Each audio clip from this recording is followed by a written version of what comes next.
Hello and thanks for joining us. The Crystal Police Department is mourning the loss of one of its longest-serving employees. Susan Carstens was the juvenile specialist for the department for 35 years, and she passed away last week after a long battle with cancer. Cassie Bonstrom has more on the lady who meant so much to local youth. Now that her office sits empty, Lieutenant Doug Leslin is taking over a very important job.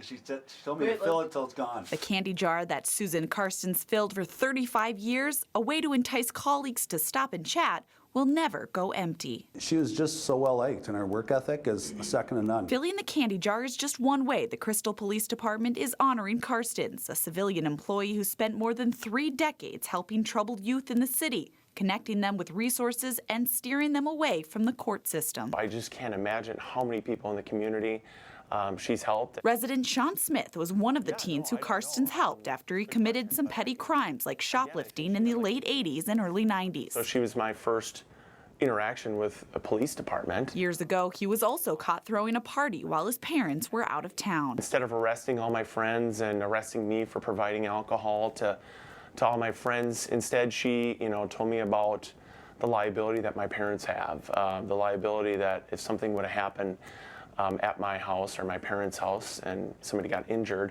So rather than, going through the court system, she helped me and kind of taught me. In addition to the kids and families, Carstens also looked after many vulnerable adults. She would make sure they had food and that they had heat and electricity. She's even arranged for their driveways to be plowed out and took them, to get groceries or doctor's appointments. Her commitment to the community never wavered, even after a cancer diagnosis several years ago. Same Susan. She didn't miss a beat. She'd still come to work every day. And as the condolences pour in on the police department's Facebook page, her colleagues realize just how big the hole is that she left behind. No one is going to be able to fill her shoes. And I think the whole department feels that way.